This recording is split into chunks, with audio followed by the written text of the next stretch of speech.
was related to or was within the world of, I don't know, business or what we could control from a business standpoint. So we felt that it'd be dangerous to start bringing these types of opinions into, I don't know, our world from a business standpoint, because, I mean, if you do it in that sense, then you could bring almost anything that you feel right or wrong about into topics of discussion, and I guess dismiss. Like, for example, if someone, I mean, obviously this topic was brought up, but if somebody outside of work liked to, I don't know, party a lot and it was frowned upon, could you also perceive the same act that was done here? So I don't know if we got a clean answer out of it, but that was kind of the discussion topics that we went through. Okay. So you find it kind of difficult to take that approach, it sounds like. Yeah, because it was such a, I guess it came down to people's opinions in that sense, and we didn't necessarily feel like it was fair for us to comment on people's opinions that weren't really related to, I guess, the business. Okay. All right. Good. All right. Thank you. Let's go to room/group 3. Same approach. So that's Maggie, Pradeep, and Yang. Yeah, so it's group 4, difficult conversation. We talked about it from a personal standpoint first, and we all agreed on our feelings towards it. But from a, you're the CEO looking at it, this set of rules, this set of duty to an organization, I think depends on what the organization has set forth for the employees there. So what are the values, similar to what we talked about last week, looking at the mission and vision of RIT and our standards here. Like, if you're doing, if your actions are infringing upon those that you're putting out for your message and your imagery, then yeah, perhaps you have a problem with that. But we actually had to take some time and define some of these because we weren't sure what absolutist meant, and had to figure out what exactly we were talking about with all of this. But then we also started talking about some of the what ifs. So,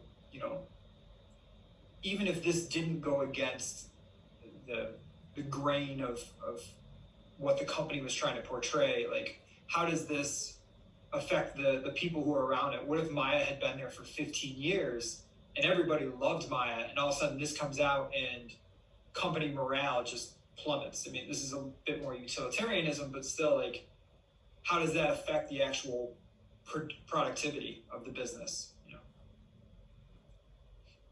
I don't know. I just wants to jump in on that. Maggie or Yang, anything to add to that?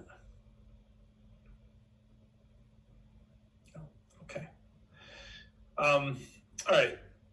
Let's go to group number 2, Griffin, Rajni, and Jessica. All right.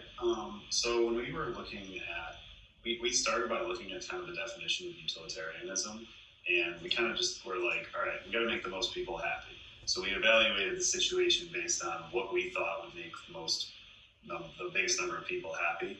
And we decided that most people would probably agree against Maya, that her views were wrong, or that she shouldn't have done this, or that she deserved to be fired. So looking at it purely, take all the emotions out of it, well, not all the emotions out of it, but all the emotions of the decider out of it, the number of people that would be happiest would be biggest if we fired her. If we took away her platform and disagreed with her publicly, said, no, she's wrong, we don't believe what she is saying, and we're removing her from our organization because we disagree with what she was saying.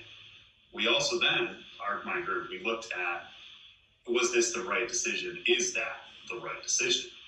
And we reading through the case, and maybe there's more, obviously there's more information than what can be in just 2 pages, we felt that it did seem a little rash to remove her from her position over something that there's a lot of ways to disagree with someone, to, as a company or as an organization, say, this person we do not agree with their position, their opinion. We are actually, here's our platform. We say these things. She says this thing, but we're humans, we're individuals, we're allowed to have differing opinions. And then we realized it wasn't in the United States, so we might have been looking at this the entire wrong way. Whereas in another country, they have a different way of doing things. And we realized that, yeah, we kind of are lucky to be able to have that ability to, some companies here have employees who work for them who tweet things that are not in line with the company policy, and they still keep their jobs.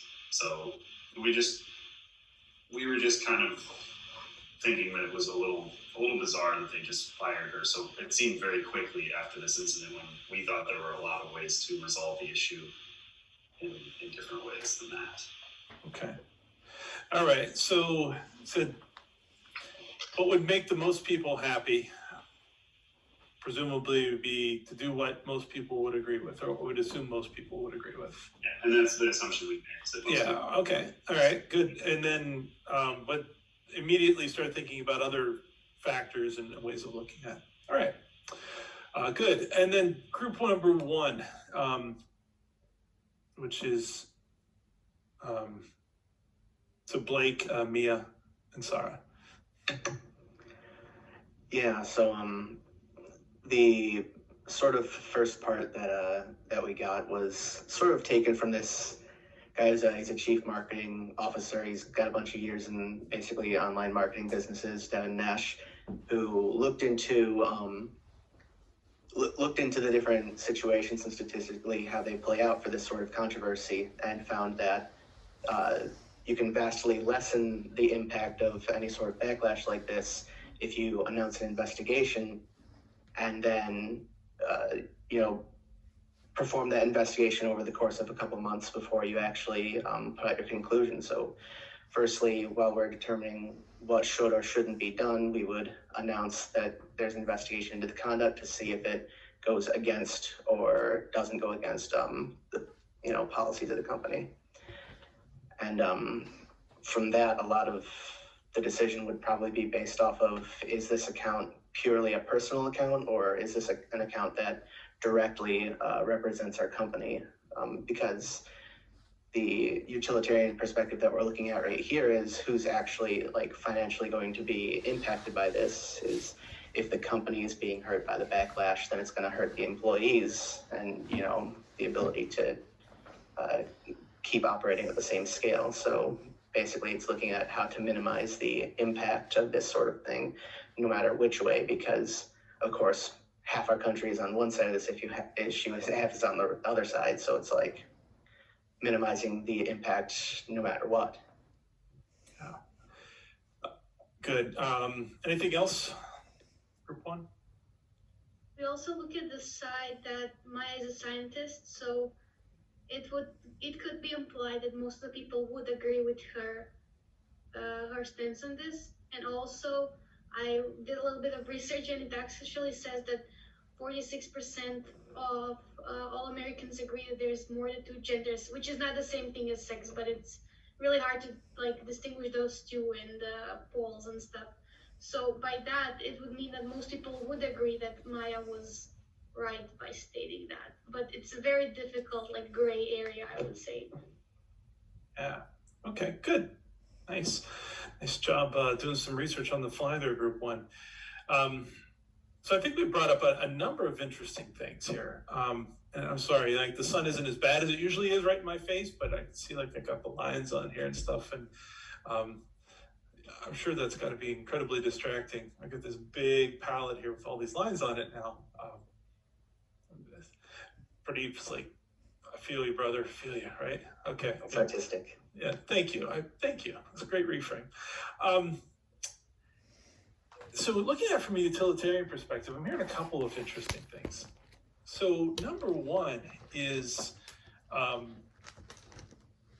think that you kind of alluded to it, both groups a little bit, is even if we say, okay, we're going to do this the utilitarian way, the greatest good for the greatest number. In other words, in business terms, like we talked about a few weeks ago, we're going to do a cost-benefit analysis. And whatever is going to maximize our benefit and minimize our cost, that's what we ought to do. It really does depend on what referent group you're kind of talking about, isn't it? Right. So if she stays and everybody is really upset, then we ought to fire her. Everybody in the company is really upset that we ought to fire her. But what if our customer base, we're talking very generically here, be like, no, she's right on the money. And so even though our employees might be upset, our customers would be happy. Then we ought to keep her. And then we get up to kind of the level that Sarah just kind of alluded to is, what does everybody in a particular country, UK, US, whatever, or on the planet think about this? And we ought to do that. And then it gets compounded by people may have an opinion upon that. Let's go with the stats that Sarah came up with. Let's say 54 would agree with her and 46 would disagree. But maybe that 54 agree, but they don't really care very much. But a large chunk of the 46 disagree and they really, really care about it. Like, this is going to make them so upset. Well, then, even though they're in the minority, the intensity of those feelings may factor in too. I like what Blake said, but looking at a little research on what's the best way to handle this. And what's interesting here is from a strictly utilitarian perspective, it wouldn't matter one bit if you actually did an investigation or not. All you need to do is pretend to. If that's what kind of calms people down and gives you the best outcome, makes no difference whether you do the investigation or not. You just pretend like you have, and that would be the right thing to do. Keep everyone happy, or as many people as happy as possible.